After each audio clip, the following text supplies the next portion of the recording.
2 weeks in, and the name, image, and likeness ban lift by the NCAA is taking off. So we asked the question, in years past, what players would have made the most money? We curate a quick little list. All that coming up in a couple of minutes.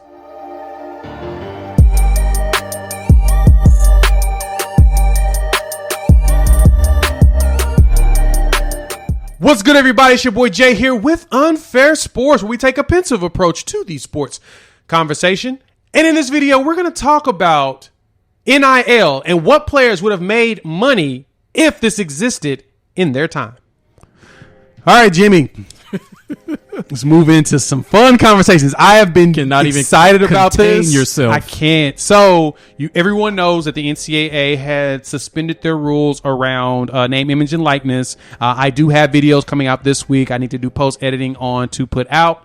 Talking about NIL, I've got some things about benefits of it, some things about the lies that we were told that were going to happen with it. Because it's been fun. It's been fun seeing the players get these deals. It's been fun hearing the stories behind them. There's even we need to do a segment talking about the best deals we've seen so far, because there's some entertaining deals that have come out from this. But I wanted to do one specific thing around the NIL deals. Because it's so historic, July 1st being National Hustle Day that I have self-proclaimed, because that's when everybody's getting their hustle on. I want to talk about what players in history would have probably made the most money if NIL existed. Now, there's some criteria I want you to consider, because I know you curated a list, but I want you to think about some of this criteria that's going to be there. Now, of course, we got to talk, of course, men and women.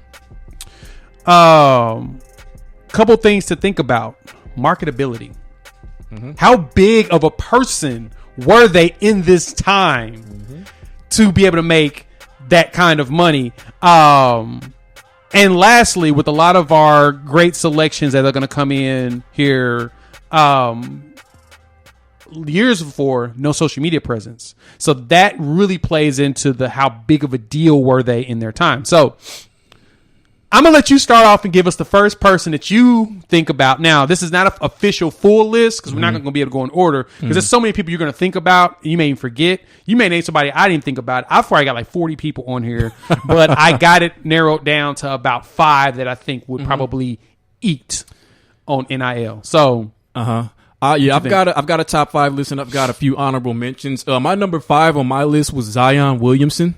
Ooh, I didn't think about it that way. I think just the smile, the energy, just the old school raw power, all presented in social media fashion, just as social media has just dominated the world. I think that's a big part of what would elevate him to being just one of the most marketable stars that we've ever seen in college sports. As a matter of fact, social media helped to create Zion in a sense, because before anybody ever knew who he was at Duke, people were talking about, who is this high schooler who's like 6'9", more powerful than Karl Malone, and just dunking on everybody. Who is this guy? The funny thing about that, and I think what made Zion even bigger in social media, was that more so the jokes around all he was doing was dunking on white Catholic boys. Literally, that's what you really saw throughout social media talking about that. So like, we don't know if this is going to translate. And then he got at Duke, and you're like, oh wait, this is going to translate. Then we need to leave. You're like, oh, so this is what we're working with. Right. My bad. I missed out on the memo that this dude was legitimately this good, strong, powerful, and have these type of abilities. But yeah, I think that's a good option. Okay. 5 for me. Yeah. It's kind of weird throwing this person at the 5, but I think personality wise, that's the thing that jumped out to me. Would be the boss. I didn't even think of him. You are correct. Yeah, Brian Bosworth. He had it all. He had everything. Yeah. I mean, he was on the front of, Sports Illustrated. Right. He was all over the place. The boss in this era with NIL. Let's delete social media. Just no social media in his era with NIL. Oh my God, he's been the most marketed dude ever. You'd see him on WWF and WCW on a regular basis. He'd be in paid. He'd be in action films with Dwayne The Rock Johnson. Yes, he would almost quit football because he made so much money outside of it. Why I got to do this? Why I got to do this mess? Yeah. But at the same time, hidden people, he's still getting paid. But no, I think he would have brought in all kinds of bread. That is a fantastic selection. Brian Bosworth, Boz. Okay, man, I'd have to reorder my list in hindsight. And I threw him at 5. And like I said, this is not an official in order list. This is just people I was thinking about because I've got way more than that. Mm-hmm. I do too. All right, so number 4, I would say my number 4 was Peyton Manning. Ooh. Because of being NFL royalty, because of being thought of as he was supposed to be the greatest quarterback of all time. And if it weren't for someone named Thomas Edward Patrick Brady II, he would probably be considered the greatest quarterback of all time. So NFL royalty, golden boy, All-American, fantastic quarterback, blue blood program, Tennessee. He won a national championship, correct? Won a national championship. No, he didn't. He actually, the year after was Tennessee won. T. Martin led him, yes. But Peyton Manning, I think he would have had a lot of corporate sponsorships. Yep. In a sense. I can see that. Those types of businesses. So I would say Peyton Manning's my number 4. Okay. Mine next up, number 4, I think would probably be a monster. And I think to me, she would have been the top female to bring in bread. Cheryl Miller.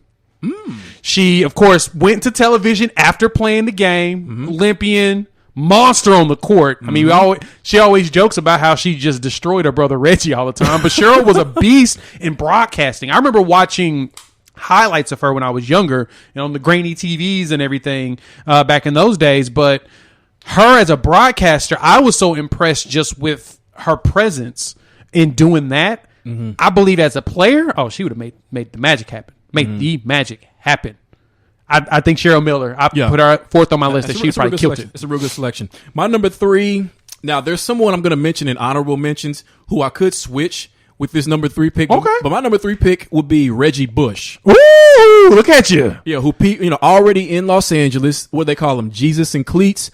And he was around the time where social media started to, or it was birthed in a sense, the early 2000s. So I think he would have led the forefront really from the start to show you how you could use social media to market someone like him who was just insanely talented. Again, like Peyton Manning, he's thought of in college as the next great running back, as the greatest running back of all time, who's going to break all of Emmitt Smith and Barry Sanders records. And watching him play at USC, you would have believed it because he was that unbelievable as a player. He is the most exciting player I think I had ever seen with my own 2 eyes in college football. And there was a few others out there that I could name that I loved, like Michael Bishop and Tommy Frazier. I mean, Santana Moss, Peter Ward. I can go down the list of players that I thought were electric. This dude was ridiculously good. And like you said, as he was coming right at the birth of social media, back when Facebook required you to have a .edu email address to get an account, and they were slowly adding schools around the country.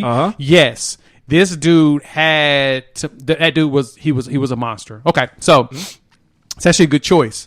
Would have loved to throw him at number 3, but Reggie Bush is one of my honorable mentions. I couldn't put him above the others. Number 3, Johnny Manziel. Manziel would have made so much bread like he already is. As people talk about how great he was in college football. I think he was really good. He won Heisman for a reason. He was outstanding. But the biggest thing people talked about is how big he was in Texas. And, of course, there's so much money in Texas. And boosters, they will find a way to give this man as much money as possible. Even though he's already an oil-rich kid, Money Manziel would have been everywhere. What's funny all you would have seen is this. What's funny is he didn't have to go to the University of Texas and be a Longhorn to be as big as he was. Exactly. That's amazing that he did it at that Texas school. At A&M, which is the second richest school in the state, but kind of they think they're Texas. Right. That's basically it. They think they're Texas. They think they're as big as Texas, and they haven't given us any of that. But I think Money Manziel would have been monstrous. Number 2. Now, my number 2, you're not going to see this one coming. I don't think you do. Everybody's going to see it coming. Here's my number 2. Nope, you won't see this one coming. Number 2, Christian Laettner. Why, you ask? Because he was the Tom Cruise of college basketball. Young, good-looking, cocky, champion, all the big sponsorships would have wanted him. He wouldn't have had to go into the NBA because he would have had all these wonderful endorsements as a member of Duke. And this is in Duke's heyday when he won 2 championships. Is that correct? I mean, this is when Duke basketball was at its best. And this is when college basketball was at its best. So Christian Laettner would have been that guy. Again, kind of like Peyton Manning, I think the biggest sponsorships would have wanted him to represent their brand. Coke, Pepsi, Apple, whoever it was, they would all come after him. Christian Laettner would have been that guy. He was a consensus National Player of the Year in 92 and won back-to-back titles in 91 and 92 at Duke. Around the same time that Tom Cruise took over Hollywood. He was also an Olympian. Laettner. He was the guy selected to be on the dream which is still team. Weird to this day. They picked one college guy. I guess they felt like they needed to do it. Beard, mustache, bull. Anyway. We'd rather deal with him than Isaiah. All right, number 2. Similar to you, throwing out someone like a Christian Laettner. I think this man is football royalty, especially in the SEC. Everybody and their mama loves this guy. I'm lying because a lot of people have a disdain for this guy, especially because he's still around. It's Tim Tebow.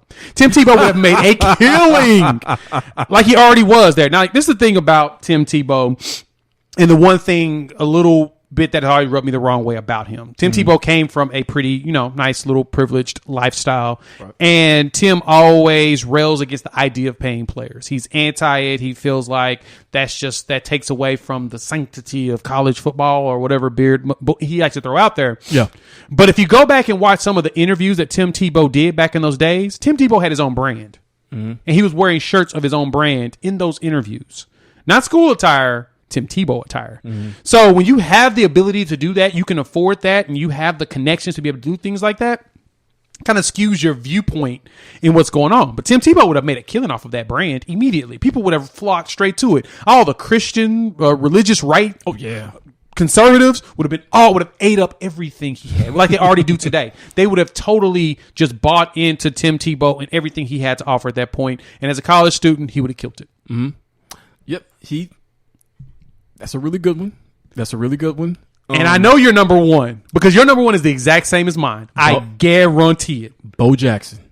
Really? Bo Jackson. Wow. Yes. I was wrong. Unlike anything we have ever seen. I was wrong. You were wrong. I was wrong. I'm Bo wrong. Jackson. Okay. It is Bo Jackson. Yours is Bo Jackson. It's almost like you go back to the beginning of MJ. Just somebody who just looked completely different, who looked unlike anything we had ever seen before, and how MJ took his prowess on the basketball court and turned himself into his own market.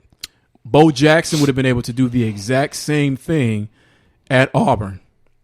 I mean, how I talked about, if Reggie Bush was Jesus in cleats, then Bo Jackson was his daddy. Was God. Was his daddy. Yeah. Like, was God. I made you. I sent you. I sent Reggie Bush because I sent you to say college football. Yes, my son. I sent you to say college football. So that'd be my number 1 is Bo Jackson. So before I say my number 1, okay, I think I recognize what you did differently than I did. Okay, you went more in the realm of talent and marketability in that capacity. I went more to larger than life people. More that larger than people that transcended the actual game. So more like personality wise, right? Exactly. Because you know who number 1 is, right? I don't know. Prime time Deion Sanders. There's nobody in college football that will make more money than Deion Sanders when he was at Florida State. The man, legend has it, the man went to the combine, ran the 40 without stretching. Ran out of there and said, my agent is in the back. Got in a limo and left. Bounced. While they calculated it up at whatever the crazy number was. Deion Sanders, Mr. Primetime, was everything at Florida State. That man was college football in that day.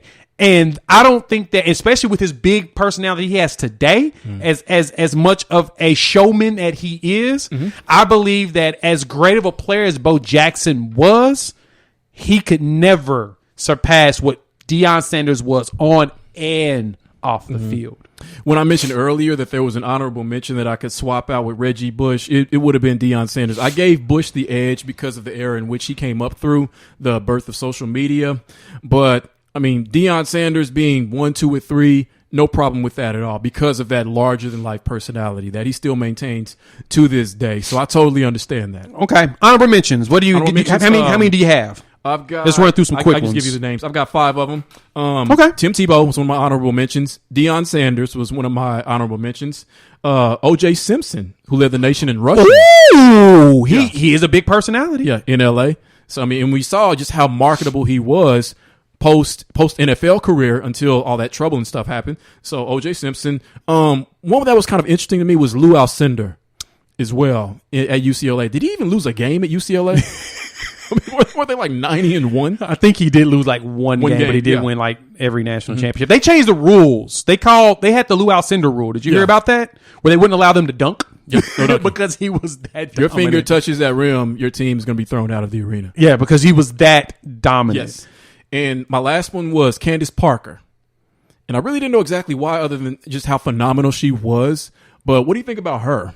So let me give my 5 because you're right there with me. My 5 in that era, I think, would have been ginormous in that. As far as my honorable mentions, is I did have Lou Alcindor as well. Okay. I think that he was someone to really consider.